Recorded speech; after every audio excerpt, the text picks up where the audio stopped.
Olá, você, amigo, amiga. Mais uma vez estamos aqui com o programa Medicina em Destaque. Você nos acompanha através do canal 525, na TV Mar, você que é assinante da NET, você que nos acompanha pelas redes sociais. Nosso programa se propõe a trazer para você informações e curiosidades acerca da nossa ciência e da nossa arte milenar, que é a medicina. Os nossos convidados trazem aqui informações que dão uma sustentabilidade, dão uma segurança a você na escolha do seu profissional, na escolha de uma orientação terapêutica. E agora eu lhe faço uma pergunta: você já teve alguma dor articular? Você conhece alguém que tenha alguma dor óssea? Nós sabemos que as artrites, as artroses acometem cerca de 15 milhões de brasileiros.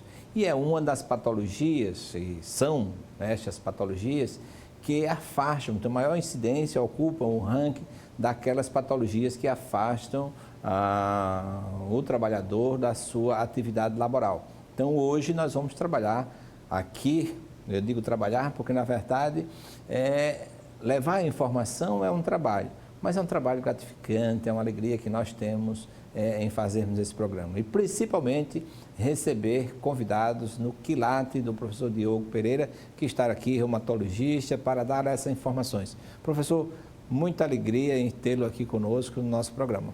É um prazer, professor Gerson Dilon. Obrigado pela oportunidade de esclarecimentos sobre a reumatologia, que é uma área pouco conhecida da medicina pelo público. Ela é pouco conhecida, mas é antiga, né? Bastante antiga, desde a época de Galeno, né, na Grécia Antiga. Porém, as patologias reumatológicas muitas vezes são confundidas com patologias ortopédicas. O importante é saber quando procurar o ortopedista e quando procurar o reumatologista. Então, já pode responder essa pergunta aqui para nós. Quando nós falamos de ortopedia e traumatologia, nos referimos a processos traumáticos, a processos de fraturas e a processos inflamatórios de tendões. Certo. Então, tudo que está relacionado com a ortopedia, de um modo geral, são processos traumáticos. De origem exógena, né? Exatamente. Tudo que está relacionado ao reumatismo ou à reumatologia está relacionado com uma dor articular que não tenha relação nenhuma casual com traumatismos ou com acidentes. E o que são, assim, um conceito mais simples para os nossos telespectadores, essas doenças reumáticas e quais as patologias de maior incidência? Nós temos mais de 100 patologias reumáticas no mundo. A reumatologia é uma área que estuda as afecções do sistema músculo-esquelético de origem não traumática, desde componentes de partes moles, partes ósseas. As partes moles podem ser divididas em as tendinites e as bursites, que são dos grupos das lesões por esforços repetitivos. A parte óssea pode ser causada por processos degenerativos como as osteoartrites, hoje nomeada assim, antigamente como artroses. Sim. As artrites, que são as inflamações, eu vou entrar em ênfase nesse assunto posteriormente, e também correlacionada com as doenças osteometabólicas, entre elas a mais conhecida, a osteoporose. Então, na verdade, ela segue uma graduação, né? Por exemplo, essas doenças que acometem mais na infância, né? As doenças reumáticas mais comuns na infância. Importante salientar isso, né? Muita gente, o nosso público, né? A leva de nossos pacientes acha que tem um reumatismo, é por conta da idade. E isso não é uma realidade que nós vemos. Sim. A gente sabe que o reumatismo, como eu falei, são afecções das doenças do músculo esquelética, ela pode acontecer desde a infância até a pessoas mais idosas. Então, as patologias mais comuns que nós temos causadas na infância são as dores conhecidas como dores do crescimento, a febre reumática, né? E também as tendinites. Geralmente eu coloco algumas mensagens que ficam na proteção no meu celular de crescer dói, né? Por que a dor ao crescer? Porque dói, né? Crescer. Na verdade, muitos relatam, né, essa dor do crescimento como uma dor que, na verdade, não existe. Seria uma dor caracterizada que, geralmente, a pessoa pode apresentar no estirão, certo? No estirão, no sexo masculino, geralmente, entre os 13 aos 18 anos de idade, e nas mulheres, antes da menarca. Na verdade, esse termo dor do crescimento é atribuído à pediatria, certo?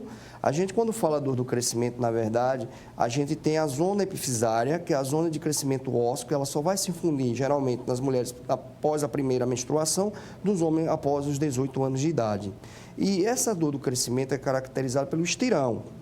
Não tem uma relação assim significativa. Para a gente da reumatologia, essa dor do crescimento não é significativa. É uma dor dita justamente por conta do crescimento ósseo. Uns têm, outros passam despercebido, exatamente.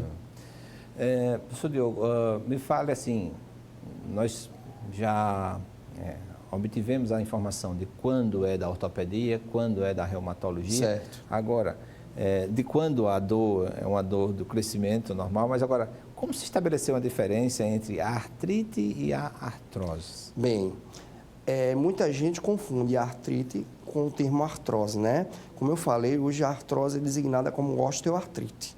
A gente sabe que a artrose, na verdade, é um processo degenerativo da cartilagem, certo? Com neoformação óssea. O que seria isso? Seria o desgaste da cartilagem, que funciona como amortecedor, né, para os ossos. E essa cartilagem, ela tende, ao longo do tempo, causar desgaste, bem como algumas doenças podem causar artrose secundária. Não tem, geralmente, processo inflamatório, é aquele ranger, é o desgaste, é a falta de lubrificação, é a diminuição do líquido articular e o desgaste da cartilagem. Já a artrite, como diz, a artrite é de articulação, ite, inflamação, se refere à inflamação articular. Ela é caracterizada pelos 4 sinais cardinais, ou os 4 sinais flogísticos. A dor, o calor, o vermelhidão, que é o rubor, e o edema, que é o inchaço. A artrite, na verdade, é um sinal ou um sintoma de alguma doença. E aí a artrite existem vários fatores para serem desencadeados. Esse sinal ou sintoma. Sei. E o acometimento acontece mais em uma articulação, várias articulações? Existem algumas patologias que a gente pode ter artrite localizada em determinada articulação, que a gente vai falar um pouquinho mais para frente. Mas do ponto de vista da classificação de artrite, nós temos o paciente que apresenta uma monoartrite, que é aquele paciente que tem a única articulação acometida, inflamada. Tem o paciente com oligoartrite, que é até 4 articulações inflamadas. E a poliartrite se refere a mais de 5 articulações. Interessante a classificação. A classificação, pelo menos, quanto ao número... Você que oligo, pelo menos 2 ou 3, mais 4 já... até 4 articulações. Poli, né? E a poli é acima de 4 articulações, certo? Quais as que são, assim, as oligoartrites? Olha, a artrite, como o senhor perguntou, ela pode ser caracterizada como sinal ou sintoma de várias doenças, certo? A artrite, ela pode ser traumática, né? Se o paciente sofre um trauma, no caso, né? Pode ser traumática. A artrite, ela pode ser infecciosa, do ponto de vista infecciosa viral ou bacteriana. A viral mais comum que nós temos é a artrite pós-chikungunya, que em 2015 a 2017 a gente viu muito falar sobre isso, não é verdade? A Sociedade Brasileira de Reumatologia fez até um estudo Chica Brasil sobre isso. Existem as artrites infecciosas ainda que são graves, que são as sépticas, né? Essas são graves, geralmente precisam de drenagem, procedimento cirúrgico, temos que trabalhar junto com a ortopedia quanto a isso. Existem as artrites por depósitos causadas por depósitos de cristais, entre elas por acúmulo de cristais de ácido úrico, que é a gota. A artrite também por depósito de pirofosfato de cálcio, né? Que faz diagnóstico diferencial por gota. E existem outros casos de artrite causados também por colagenoses, como a mais comum em 1% da população mundial, que é a artrite reumatoide, a artrite causada pelo lúpus eritematoso sistêmico, a artrite causada pela febre reumática na infância e na adolescência, e existe ainda outra gama de artrites que pode ser causada por processos como neoplasias, secundárias a neoplasias. Vamos falar um pouco, que é comum e já na fase, na infância, sobre a febre reumática, né? Certo. Então, qual é o agente etiológico e como é que ocorre e qual a importância de um diagnóstico precoce? Certo. Na infância, a febre reumática ela pode ser bimodal, certo? Ela tem 2 faixas etárias, né? Tem a faixa etária entre 7 e 10 anos de idade e a faixa etária entre 13 e 15 anos de idade. A febre reumática, como muitos pensam ser uma doença infecciosa. Na verdade, a febre reumática, ela tem um gatilho infeccioso, certo? Sim. Que pode ser precedido por uma faringoamidalite ou mesmo por uma estreptococcea de pele, conhecida como impetigo, na África, principalmente nos Estados Unidos. O impetigo é a principal causa de febre reumática. Aqui no Brasil seria a faringoamidalite, pelo estreptococo beta-hemolítico da classificação B, né, de Lansfield, que, na verdade, não seria ele o agente etiológico causador, mas seria um gatilho, porque é uma doença autoimune. Seriam reconhecidos nos nossos tecidos partículas do estreptococo que criariam anticorpos e, por imunocomplexo, esses anticorpos eles poderiam se instalar nas articulações, no rim, em qualquer tecido do nosso organismo. Certo? A febre reumática é uma doença autoimune, certo? É uma doença autoimune. No nosso meio mais comum é após infecção de garganta, por esse agente etiológico, né? O nosso corpo cria anticorpo contra os tecidos. Certo? O diagnóstico precoce é imprescindível, É né? imprescindível, exatamente. Como eu trabalho muito com reumatologia de adulto, desde que eu voltei para cá em 2012, eu só tive um caso realmente diagnosticado por mim de febre reumática, lá no Hospital Memorial Arthur Ramos. E o adolescente tinha 11 anos de idade e ele apresentava a coreia de Sydenham. A artrite da febre reumática é uma artrite geralmente poliartrite, com mais de 4 articulações acometidas. Ela é de pequenas e grandes articulações, certo? O caráter de pequenas e grandes articulações, e ela não é, vamos dizer assim, acumulativa, ou seja, se eu tenho o punho direito, teria o punho, ela é simétrica também. Tem um punho direito, tem um punho esquerdo, tem um joelho direito, tem um joelho esquerdo, é simétrica. Mas ela não é permanente, ela é evanescente, ela é migratória. Ela aparece numa articulação e depois migra para outra.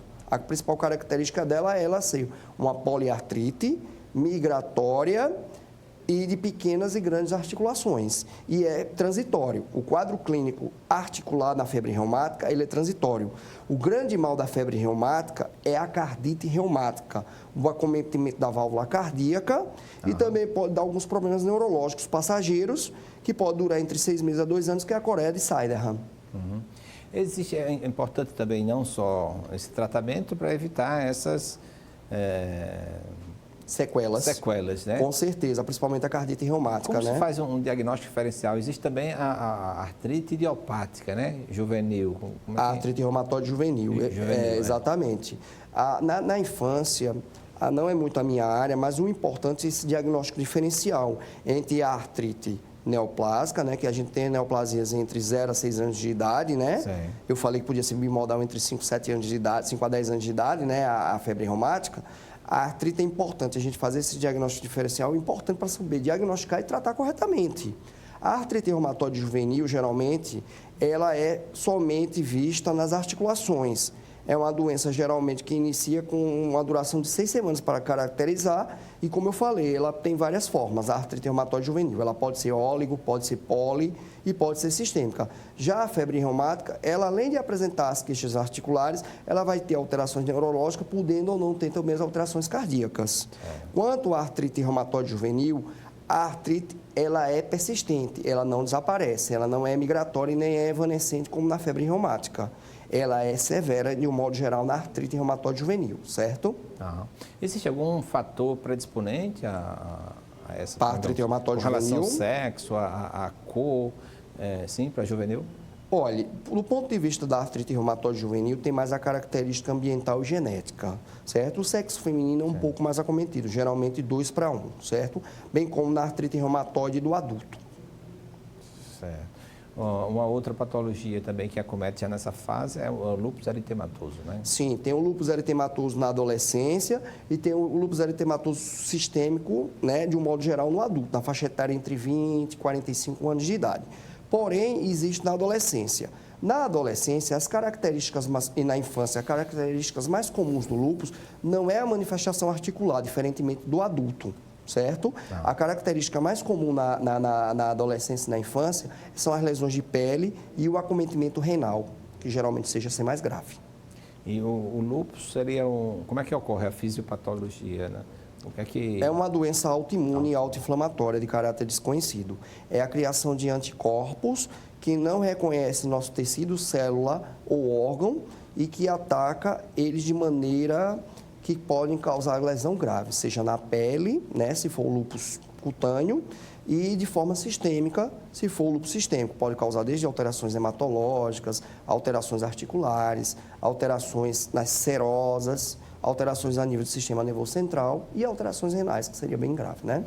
É uma especialidade assim que você tem que conhecer, ter um conhecimento holístico. Saber também. clínica médica. Clínica médica. Muita gente avalia que a reumatologia é só laboratório, é só exames de imagem e laboratório.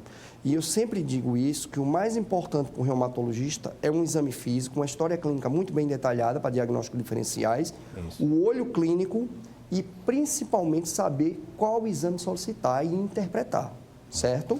Você não fez o curso na UFAL, né? Você fez vestibular. Comecei no Rio de Janeiro. Rio de Janeiro. E concluí também em Recife. Recife. Isso. Maravilha. E o que é que ele trouxe aqui e permanecer aqui? Porque às vezes quando a gente faz estuda lá fora, a vontade é de ficar lá fora, um centro mais desenvolvido, essas coisas. Mas foi laços familiares ou a beleza? Porque antes de começar o programa, o Diogo estava contemplando a beleza da praia, daqui de cima. Exatamente. Eu posso dizer que a nossa cidade, para mim, eu conheço praticamente quase todas as capitais do Nordeste. Eu não conheço Teresina e São Luís. De Fortaleza a Salvador, posso dizer que nossa cidade é a capital mais bonita do Nordeste, que tem um litoral mais bonito. Eu sou natural daqui de Maceió, nasci aqui, fui criado aqui, saí para estudar e fazer minhas residências médicas, voltei 12 anos, 13 anos depois, mas eu tenho raízes aqui. Meu vínculo é aqui em Maceió, certo? O meu vínculo era sempre retornar à minha cidade, como todos. O vínculo é tio Pedro, foi o professor... O vínculo mais familiar mesmo, né? Meus pais são médicos, tenho 2 irmãos, mas nenhum seguiu a carreira, tios médicos, mas o vínculo familiar de um modo geral, né? A gente criou raízes aqui, criou uma história aqui e fora, claro que nós estamos adaptados, depois de anos fora, em algumas cidades que eu morei, Maceió, realmente, para mim, é a cidade que eu sempre quis morar. Maravilha. E você... chama ou ele é o Florisvaldo de tio? Porque o Florisvaldo tem um carinho muito especial por ele. Certo. Desde a época de acadêmico, eu fiz um ano de residência lá no antigo Hospital do SESI, e ele era um dos instrutores e nos encontrávamos sempre. Ele sabia que, como sou de Viçosa e gostava, lá em casa minha mãe preparava um chambaré e sempre me chamava de chambaré. Essa é uma característica dele, sempre andar sorrindo e botando apelido nos outros, né? É verdade. Na verdade, nossa família, né, o Flor, como é conhecido, eu chamo de Didi, ele é irmão do meu pai. É o segundo irmão de meu pai. Eles são natural de Delmiro, como todo sertanejo, eles realmente gostam desse tipo de comida. Eu também gosto, apesar de ser daqui da capital. Florisvaldo é meu tio e meu padrinho. O segundo irmão do meu pai, né? Nós trouxemos aqui umas fotografias. Eu pedi para o Carl colocar, pode olhar nessa tela aqui. Espera eu entrar. Muito bem.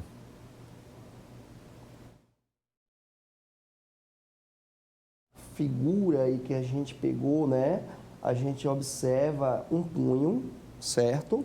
Totalmente destruído, um anquilosado. A gente vê ali a una e os ossos do carpo totalmente anquilosado, comprometimento distal do raio do processo estiloide, tem erosão, muito cisto, osteopenia nas interfalangianas proximais e metacarpofalangianas e uma distorção com desvio ulnar. Isso é uma mão característica de um estágio final de artrite reumatoide. Uma doença grave, com comprometimento em 1% da população mundial, tem um fator genético muito forte e que, se não tratada, vai levar essa perda da capacidade funcional. Essa pergunta, quando não tratado, então o que é que pode ser feito para se evitar um estado grave como esse? Diagnosticar precocemente e tratar corretamente, certo? A artrite reumatoide é uma doença antiga. Antigamente a gente via muitos pacientes de cadeira de rodas, muitos pacientes com indicação de colocação de prótese, muitos pacientes que eles ficavam acamados e não sabiam que tinham artrite reumatoide. A artrite reumatoide é uma doença sistêmica, mas com comprometimento quase exclusivamente articular, que pode ocorrer em qualquer idade. E quanto mais jovem, quanto mais história de tempo e não diagnosticada, maior o risco de acontecer isso aí. Então, as formas, né, o tratamento, Hoje é a base de quê? Anti-inflamatório, tratamento hormonal, fisioterapia, acupuntura, o que se faz? Antigamente, para se tratar artrite reumatoide, não era da minha época, finais da década de 70, os anos 50, o pessoal tratava muito a artrite reumatoide com corticosteroide, né? O corticosteroide é milagroso. Eu sempre digo que ele... O uso dele, né, causa diminuição de qualquer inflamação, resolve, faz corticóide. Era isso a atribuição do médico reumatologista. Mas nós sabemos que o corticóide ele causa muitos efeitos colaterais cronicamente sendo usados. Certo. E nos finais dos anos 70, o pessoal utilizou muito metrexato, a própria cloroquina, hoje divulgada no tratamento, né, da chikungunya em 2017, hoje sendo utilizada para a Covid-19, a sulfasalazina, o sais de ouro, a penicilamida e em 1992 surgiu a leflunomida. São medicamentos que foram sendo utilizados ao longo do tempo para o tratamento da artrite reumatoide. Eu não cheguei a pegar no lançamento de nenhum desses tratamentos. O sais de ouro mesmo e a penicilamida foram retirados no final dos anos 70. Por que o sais de ouro, né? Então, pelos efeitos colaterais, preço também, não? pelo preço, efeitos colaterais e a não eficácia do tratamento dessas doenças. Certo. O corticóide continuou sendo utilizado. E o metrexato, a pedra angular no tratamento desses medicamentos. Junto depois surgiu, em 92, a leflunomida. E até hoje é trabalhado por nós reumatologistas, mais antigos, intermediários e jovens.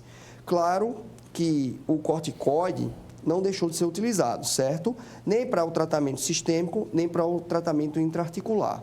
Só que a partir dos anos 2000, começaram a surgir novas drogas, as famosas drogas modificadoras do curso da doença chamadas biológicas, que são medicamentos parenterais de uso subcutâneo ou intravenoso, que vai inibir a atividade da doença por ser autoimune e frear de vez a doença e evitar as erosões, as formações de cistos, preservando a articulação, certo? Na falha de algum desses tipos de medicamento. Além também para propiciar a retirada do uso do corticoide crônico.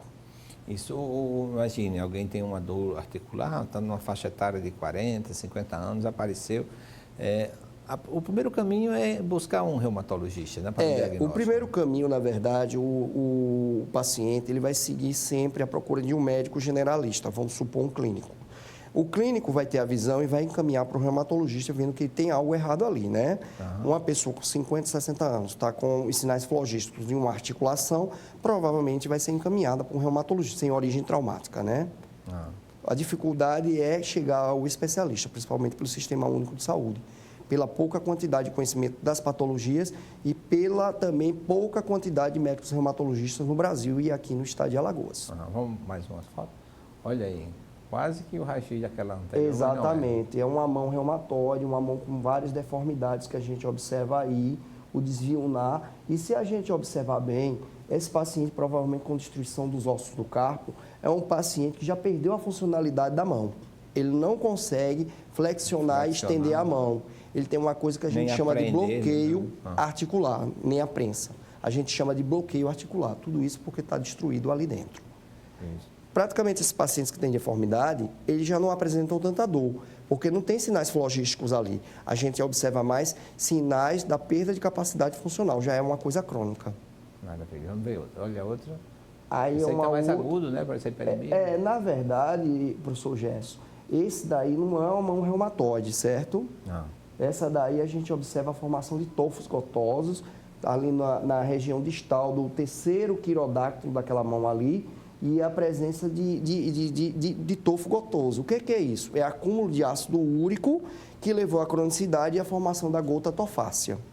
A gota, membros inferiores e superiores na mesma proporção ou é mais comum nos membros inferiores? Professor Gerson Odilon, a gota, como o senhor havia perguntado sobre a artrite reumatoide, quanto à questão do gênero, eu vou lhe dizer, a gota é muito mais comum no homem, não quer dizer que na mulher não vai ter, mas é muito mais comum no homem, tem correlação também com história familiar, geralmente hábitos alimentares, aumento na produção do ácido úrico ou na ingesta também na dieta de ácido úrico ou na hipoexcreção do ácido úrico. Então, a gota... A que se deve essa hipoexcreção? Fatores renais ele teria? Provavelmente por fatores renais, né? Alguma coisa que não está causando, vamos dizer assim, a excreção do ácido úrico de uma maneira normal, certo? Aí pode causar o quê? Um aumento deles a nível sérico, consequentemente levar a uma hiperuricemia, que pode ser assintomática ou sintomática. Aham. E medicamento que seria mais utilizado para a diminuição dessa hiperuremia?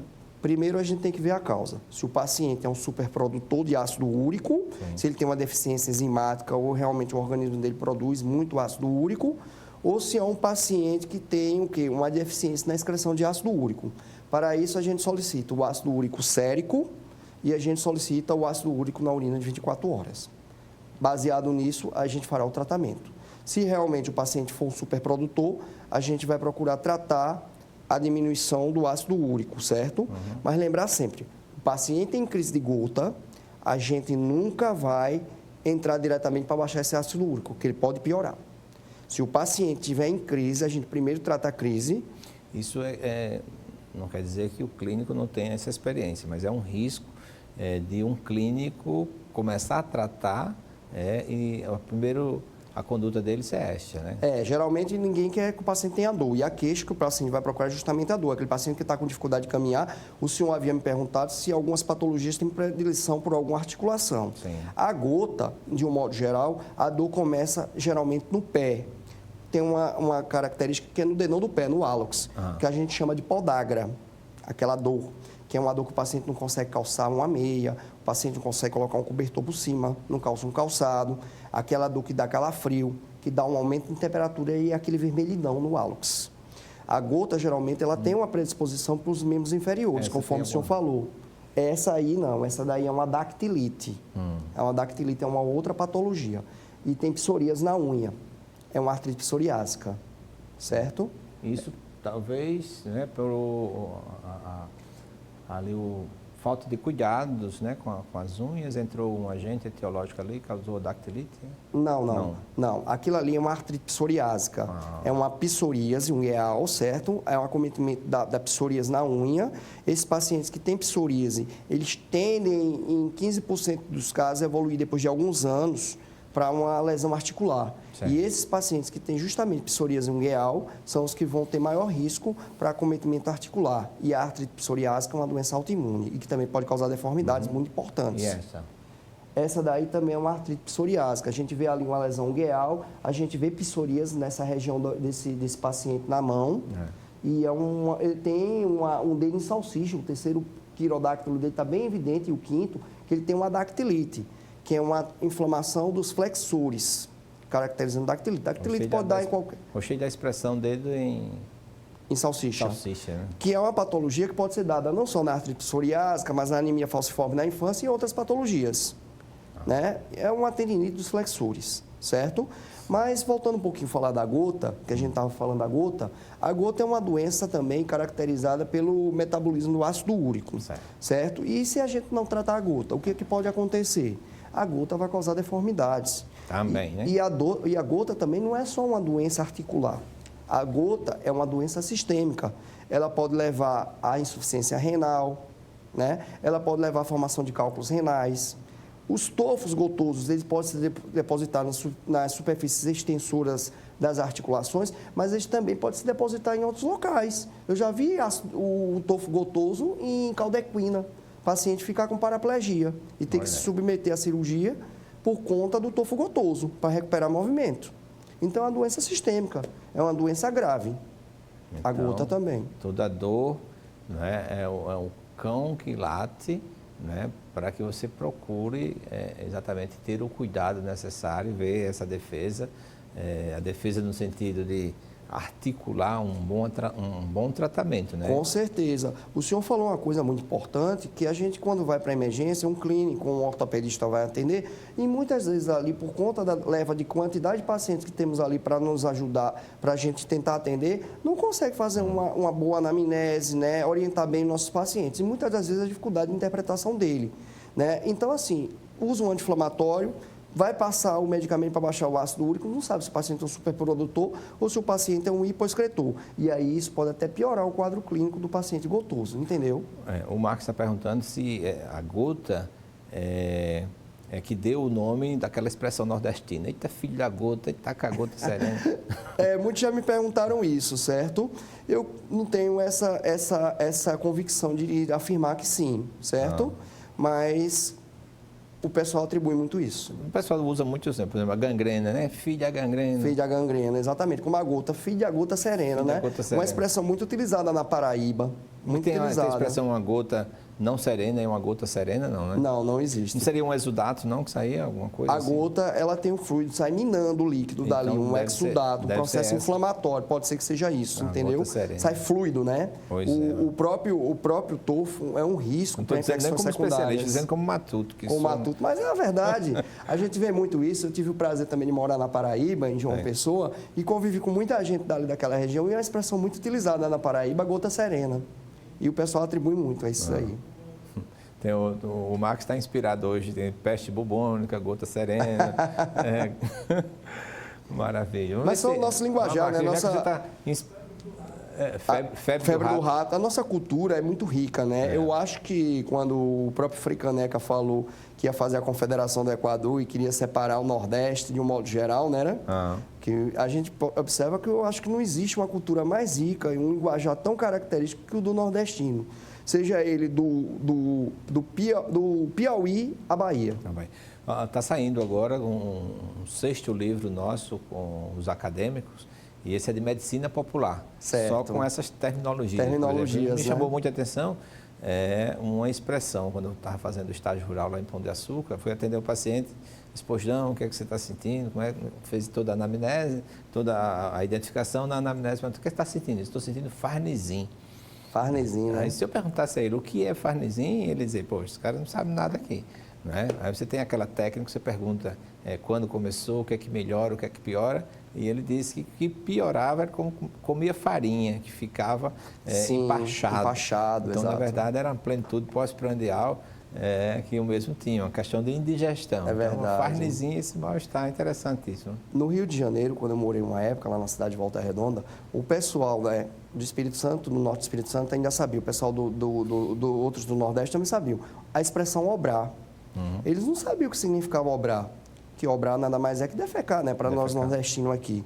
Então, são expressões que elas são mudadas de acordo com a região e de acordo com o nível cultural do paciente, que a gente tem que saber trabalhar. Eu não sabia o que era bofe, né? Meu pai é pneumologista e o bofe para o matuto são os pulmões.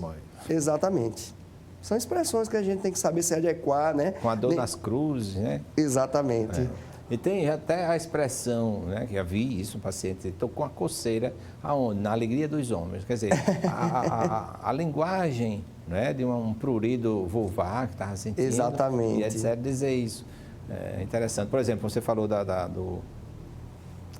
do obrar, isso. Né, como o defecar, e quando esse obrar é uma diarreia, chama de andaço. É verdade. Ou algumas vezes chamam de caganeira, alguma coisa assim. É uma coisa real. A gente tem que saber trabalhar, né?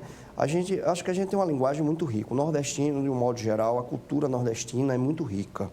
E não é só porque a gente trabalha no serviço privado, porque a gente trabalha num consultório bonito, que a gente não vai receber pacientes do interior e tem que saber realmente como falar. Porque muitos pacientes chegam para a gente e falam artrite, astrose, a osteoporose, o biquinho de papagaio. E, na verdade, são doenças totalmente diferentes, né?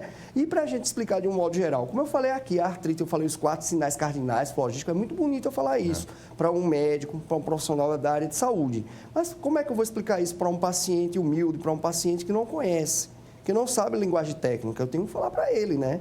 De uma maneira mais simples.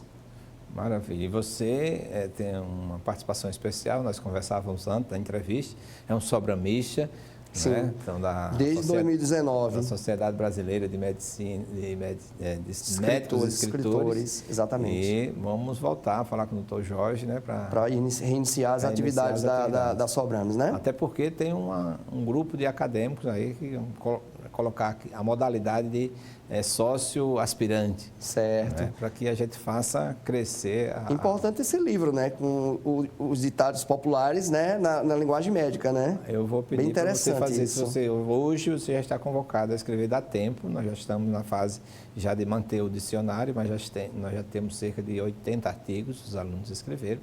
E a partir daí já vai para a editora. Mas dá tempo para você participar também. Não, mas vamos pedir para o Max colocar mais uma das imagens. Pronto. Esse paciente aí, a gente até pensa que é uma artrite reumatoide, certo? Na verdade, não é uma artrite reumatoide. A gente observa que esse paciente, ele tem um acometimento distal, a artrite reumatoide, de um modo geral, ele poupa as interfalangianas distais, ok? A gente observa na tela que esse paciente tem um perfil também de alterações no leito ungueal, ele tem psoríase, é uma paciente que tem artrite psoriásica de forma mutilante, é bem grave. Outra. Olha aí, esse é o grande vilão da artrite psoriásica. Em geral, em 90% dos casos, as lesões de psoríase precedem a artrite psoriásica, certo? Podendo acontecer o inverso. Eu tenho pacientes que primeiro desenvolveram artrite, foi investigado vários tipos de artrite para ela, inclusive excluindo a artrite reumatoide, e era artrite psoriásica. A artrite psoriásica é caracterizada por uma psoríase, né, geralmente precedendo, é uma doença de pele, muito vista pelo dermatologista, e que pode, depois de 10, 15 anos, surgir um quadro articular. E aí a gente vai caracterizar como artrite psoriásica. O paciente vai ser acompanhado tanto pelo dermatologista da parte da pele, como pelo reumatologista da parte articular. E a artrite psoriásica, deixando bem claro, professor, ela também é uma doença autoimune e também é uma doença sistêmica. Ela não só se restringe à pele e à articulação, né? Ela também pode causar alguns problemas, como o índice de risco cardiovascular aumentado, síndrome plurimetabólica. Ela também, a psoríase, de um modo geral, ela pode causar gota. A gente tem que fazer esse diagnóstico diferencial muito importante, porque é o seguinte, a psoríase, de um modo geral, ela dá hiperuricemia. Certo? Os pacientes apresentam hiperuricemia, mas é porque eles são superprodutores, não é por deficiência de excreção, não. São superprodutores, então isso se torna muito difícil de fazer um diagnóstico. Eu, quando estava ainda novinho, voltei para cá em 2012, eu tinha um paciente meu que era funcionário dos Correios. Ele tinha um quadro articular, mas era um quadro articular de sacro ilíaca, e era um quadro articular também de coluna lombar, certo? E ele tinha psoríase. Tinha psoríase e tinha um ácido úrico elevado. E ele já veio para mim com o diagnóstico de gota, certo? E tinha esse quadro articular. Quando eu fui fazer um exame de imagem dele mais detalhado da sacroiliaca, eu evidenciei que ele apresentava uma coisa chamada de sacroleite, que era uma inflamação das sacroiliacas. E eu pedi alguns exames de reumatismo no sangue e que me ajudaram a fechar o diagnóstico desse rapaz. Não era gota e ele não só tinha espondiloartrose, que é a artrose da coluna. Ele tinha o quê? Ele tinha um processo chamado de artrite psoriásica. Ele tinha artrite psoriásica. Ele tinha um acometimento das sacroiliacas, na sua forma da artrite psoriásica, como se fosse uma espondiloartrite. E ele tinha, além de tudo, o aumento do ácido úrico por conta da psoríase. E aí eu comecei a tratar e mudou totalmente o histórico desse paciente. O que muda no diagnóstico, assim? Seria a prova de função inflamatórias, algumas provas específicas para cada uma Seriam dessas algumas provas de função específica, certo? Porque na gota, o que a gente tem característico na gota? Somente um aumento de ácido úrico, o exame físico, que geralmente é um óligo, poucas articulações cometidas, de modo assimétrico, não é obrigado a ter simetria, e geralmente de membros inferiores. E é um quadro agudo. E não tem a lesão de pele. Esse paciente me chamou a atenção, a lesão de pele, a hiperuricemia dele, como clínico, eu deveria saber que era por conta da gota, um paciente gotoso, e o quadro articular que me chamou a atenção foi esse quadro inflamatório da coluna e da sacroiliaca. Porque na artrite psoriásica, nós temos 5 formas de artrite psoriásica, certo? A gente tem a artrite psoriásica na forma assimétrica de oligoartrite, na forma de artrite reumatoide, a artrite mutilante, a artrite somente ungueal e temos a artrite na forma dela de espondiloartrite, que é o acometimento do eixo axial, da coluna lombar e da sacroiliaca, que era o que esse paciente apresentava. E a idade dele, ele era muito jovem, doutor Gesso, ele tinha 46 anos. E já com tanto processo degenerativo de artrose, seria impossível, né? Então é importante, né, a escolha do profissional nesse instante, nesse momento. Porque se você resolve ficar fazendo um tratamento e às vezes uma automedicação, que é muito comum nessas dores, né? Você chega nas farmácias, eu quero um anti-inflamatório, eu quero isso, e ainda bem que a Anvisa está pegando pesado, o controle é muito rigoroso. Eu vejo, ao chegar em qualquer uma das farmácias, né, a presença do farmacêutico no controle disso aí. Porque o uso abusivo, as sequelas serão bem piores. Com certeza. Esse paciente, para terminar ele, era um paciente que ele estava sendo acompanhado por ortopedista. E ele não tinha conhecimento. Por mais que ele tivesse gota, ele nunca procurou um reumatologista. E ele tomava muito anti-inflamatório por conta própria. E o uso indiscriminado de anti-inflamatório, muita gente não sabe, mas pode causar muito mal. A associação com alguns outros medicamentos, desde uma toxicidade hepática a também a alteração da função renal. Principalmente em alguns pacientes que já têm algumas comorbidades, tem hipertensão e diabetes, que pode causar nefropatia diabética e nefropatia hipertensiva. E esse paciente com uso indiscriminado de anti-inflamatório pode levar a diálise, né? Outros riscos também é o risco de sangramento gastrointestinal, principalmente no estômago, a presença de uma úlcera gástrica. Muitos pacientes fazem associação de anti-inflamatório com aspirina, que já é um fator de risco. É isso que eu estou falando, dessas comorbidades principais. Principais, né? Infelizmente. Pode ter uma doença tipo hemofilia, você faz uso, de repente vem um sangramento. Sangramento intenso, né? É verdade, uma discrasia sanguínea, né? De um modo geral, pode causar isso, né? E pacientes que estão usando anticoagulante, vamos dizer que teve uma trombose, tem uma fibrilação atrial crônica, ou fez uma cirurgia ortopédica e está usando um anticoagulante oral. E aí o risco aumentado de sangramento, principalmente se for aqueles vitamina K dependentes. Nessas comorbidades. Hoje, o que tem a ver, qual o ponto principal entre as doenças reumáticas e o coronavírus, o Covid, né? Na verdade, está se fazendo um estudo atual, está em aberto, a Sociedade Brasileira de Reumatologia, com seus grandes baluartes, né, que fazem os consensos, eles estão fazendo um estudo de coronavírus em pacientes com doenças autoimunes e em uso de imunossupressores. Isso ainda está em aberto. O que eu venho observando na maior parte dos meus pacientes... Porque aqueles que faziam o uso do hidroxicloroquina. Certo, né? do antimalárico, né? né? O que eu venho observando na prática médica hoje, nos meus consultórios que eu faço, né, no dia a dia, é que os pacientes que têm usado o antimalárico, eles não têm tido imunidade ou evitar o Covid-19, certo? Tem, mas tem tido a forma branda. Mas essa forma branda, de um modo geral, eu creio que seja pela deficiência do sistema imune fazer aquela forma grave, aquela cascata de citocinas. Entendeu? Porque são pacientes imunocomprometidos, ou por uso de medicações imunossupressoras, ou por um desequilíbrio no sistema imune. Os pacientes lúpicos, os pacientes com artrite reumatoide e com doenças autoimunes, de um modo geral, reumatológicas. Mas a Sociedade Brasileira de Reumatologia, conforme eu tinha dito, eles estão fazendo esse estudo em aberto com esses pacientes reumatológicos. Agora, houve um estudo que ainda também está em fase, que é o uso dos pacientes com cloroquina e hidroxicloroquina, que mostrou-se que essa cloroquina e hidroxicloroquina não é para ser utilizada como profilaxia para a Covid-19, conforme algumas pessoas têm relatado assim aí. Não era para chikungunya ou... Exatamente. 2016, 2017, doutor Gerson, a gente teve muito chikungunya, não é verdade? Sim. E alguns pacientes até hoje sofrem com crise de chikungunya.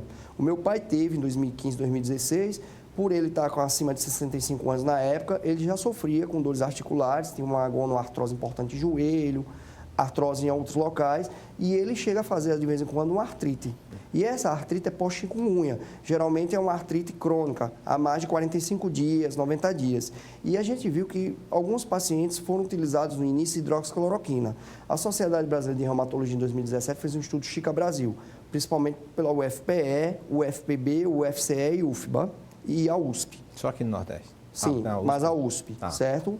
E aí também o pessoal da UFRJ com o Dr. Geraldo Castelar Filho. Certo. E eles observaram que a hidroxicloroquina não tratava a artrite pós-chikungunya, porque a artrite pós-chikungunya, ela é como se fosse uma artrite reumatoide.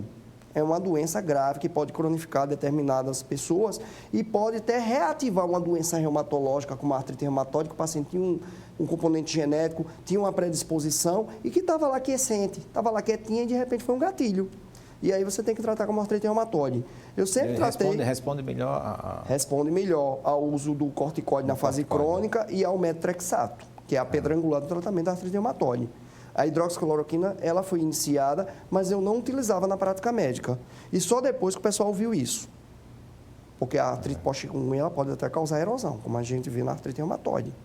Certo? E quanto ao Covid... o efeito crônico é duradouro na chikungunya.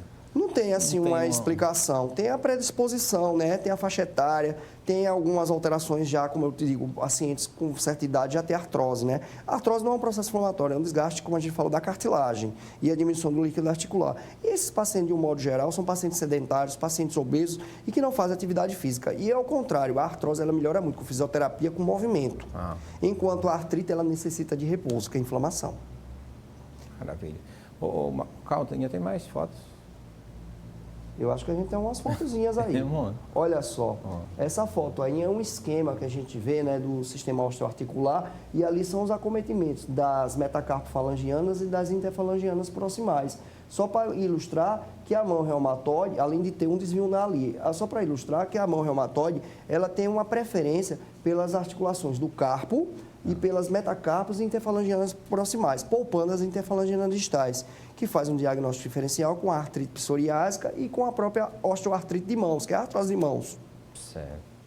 Deixa eu ver calmo. Isso é muito importante para a gente, para reumatologista, certo? Porque às vezes chega um paciente para a gente e o colega diz, olha, você tem artrite. E quando a gente olha, tem aqueles nódulos dolorosos nas interfalangianas distais, nada mais é que a osteoartrite nodular de mãos. Certo? Então, é muito importante a gente saber diferenciar isso. E com relação ao diagnóstico estabelecido, a diferença, a conduta terapêutica? Muito importante isso também. Tanto também a pesquisa, né? Laboratório, o exame de imagem, né? Isso é muito importante. Vamos ver, calma. Essa imagem aí, eu fiz questão de colocar ela, porque ela é super interessante. Acima lembra uma mão reumatoide, não é verdade? É verdade. É uma mão reumatoide, porque ela tem umas deformidades, né? Só que a gente observa que essas deformidades com subluxações, elas são reversíveis. A olho nu, elas parecem que não são reversíveis, mas são reversíveis. Porque, na verdade, ali tem destruição fibrocartilaginosa e ligamentar. Não é destruição óssea, não é destruição da articulação de um modo geral. A radiografia, a gente observa essa deformidade, mas a gente não observa erosão óssea, a gente não observa diminuição de espaço articular, não observa osteopenia, não observa cistos subcondrais, que é visto na artrite reumatoide. A gente observa uma articulação normal. A gente vê as interfalangianas, vê os ossos do carpo, tudo normal ali. E os espaços preservados. Isso aí é uma artropatia de Jacques. O francês Jacques descreveu essa artropatia, que é uma destruição fibrocartilaginosa e ligamentar, que causa essas deformidades redutíveis, que são reversíveis. Isso daí pode ser vista tanto na febre reumática, que foi a primeira vez descrita para pacientes que tinham febre reumática crônica, por Jacques, e no lúpus principalmente. O lúpus eritematoso sistêmico, ele pode causar essa artropatia de Jacques. E muitas das vezes é confundida com artrite reumatoide. O diferencial é que ela é redutível, não tem destruição articular e não tem perda da capacidade funcional. E a gente vê que a radiografia é normal. Essa redução é feita através de infiltração? Não, essa redução que a gente diz é feita por um especial, ela pode ser feita por nós mesmos. A gente puxa, traciona e observa. Só que como ela tem destruição ligamentar e fibrocartilaginosa, ela só vai ser reparada por um ortopedista de mão, que é uma subespecialidade da ortopedia. Certo. Brilhantemente pelo nosso colega Dr. Givaldo, Dr. Nicélio Guzmão, Dr. Raimundo. Isso. Eles já estiveram aqui. Exato. Dr. Raimundo não ainda. Tá, mas Dr. Givaldo e Dr. Nicéias, né? Deixa eu ver mais se tem, meu jovem. Bem, essa é a imagem clássica do raio-x da mão em punho. Quando a gente pega, doutor Gesso, a mão é o cartão de visitas do reumatologista. A gente olha muito pouco para membros inferiores. Diz o doutor Smolen, que é um reumatologista holandês, referência na reumatologia mundial, que os pés são os primeiros acometidos pela artrite reumatoide, certo? Mas as mãos é o que nos chama a atenção pelas deformidades. Isso, o poeta, já que nós estamos falando dessa linguagem popular, tem um poeta e como a linguagem popular não tem censura, ele diz: a gente quando envelhece não há mal que não apareça, a junta logo endurece dos pés até a cabeça e amolecem as coisas que a gente não quer que amoleça. A junta não amolece. As juntas não, verdade. Mais. Pelo contrário, ficam mais rígidas, né? Rígida. O idoso queixa-se muito de rigidez, né? O que amolece pode ser a flacidez. A flacidez, exatamente. O tecido adiposo. Principalmente o abdômen, né? Verdade. Chama muita atenção, né?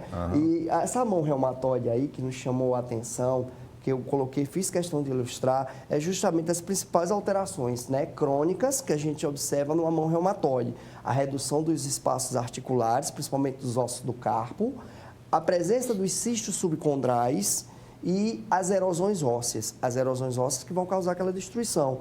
A gente observa que no carpo, principalmente o processo estiloide do Hyde é muito acometido, certo? E aquela destruição fina. Existe um fator predisponente, não? Não necessariamente, mas é porque a predisposição realmente é o carpo. E quando a gente tem essa destruição e esse desarranjo nos ossos do carpo, a gente perde a capacidade funcional de flexionar, estender a mão e de pinça, que é o que a gente chama de bloqueio articular. Nada mais é que a destruição articular. Maravilha. É uma doença Paulo, muito severa, muito grave e que se a gente não diagnosticar e tratar, o paciente vai ter realmente uma perda muito grande, né? Ele perde mais funcionalidade. Né? Funcionalidade articular. Nenhuma fisioterapia recupera, né? E do ponto de vista estrutural também fica muito feio. Por mais que faça cirurgia, mas não tem a capacidade funcional. O pessoal fala da questão da acupuntura, tem ajudado assim também? Olha, ou ela tem assim, outras direções mais para dores? Professor Gerson, a acupuntura, a fisioterapia, a terapia ocupacional são multidisciplinaridades que trabalham com o reumatologista, com o ortopedista, o educador físico, né? Sei. Todos trabalham juntos, porque são doenças que a gente precisa realmente de multidisciplinaridade. A artrite reumatoide principalmente, né? A gente trata a doença. Se o paciente tem cronicidade, tem que ir para o ortopedista para ver se tem indicação de prótese ou de alguma cirurgia. O fisioterapeuta vai reabilitar essa pessoa e o terapeuta ocupacional vai tentar, né, readequar essa pessoa ao ambiente. E para as dores crônicas intratáveis, por mais que não tenha fins científicos, pode-se indicar também a acupuntura. É isso que a gente tem mais de moderno para as doenças reumáticas? Olhe, do ponto de vista do tratamento para as doenças reumatológicas autoimunes inflamatórias, como eu falei, em 2000, nós temos medicamentos que são utilizados para tratar, tirar o corticoide e frear a doença. São os imunobiológicos. São medicamentos caros, são medicamentos que tem pacientes que não podem utilizar, que são disponíveis tanto pelo SUS, conforme diagnósticos, exames comprovados, relatórios médicos que libera, e pelo especialista e pelos planos de saúde vigentes pela Agência Nacional de Saúde. Maravilha. Então, professor Diogo, chegamos ao final do nosso programa. Agradecemos, assim, de forma, posso dizer até, da minha qualidade de profissional médico, mas, assim, eu acredito que o telespectador também teve essa mesma sensação de uma amplitude dos nossos conhecimentos básicos necessários para saber a escolha do profissional, a escolha do tratamento, a melhor escolha e o melhor caminho a ser seguido. Eu que agradeço, professor Gerson, pela oportunidade. Já é a segunda vez que eu venho ao seu programa. A primeira vez eu tive, se eu estava afastado, era o professor Isaac Soares, com quem eu tive. E eu acho que reumatologia ainda é muito pouco conhecida, é um mundo, e a gente sempre precisa estar ressaltando sobre isso. Existem sempre, anualmente, alguns dias do reumatismo, que é enfatizado algumas doenças, mas ainda é uma área muito pouco conhecida. O paciente precisa conhecer e, justamente, procurar um reumatologista para tratar a patologia. Muito obrigado, então. E agradeço a você, telespectador, por mais uma vez estar aqui conosco no nosso programa Medicina em Destaque. E fique certo que na próxima semana nós estaremos aqui outra vez com a sua presença. Um beijo e fique com Deus. Muito bem.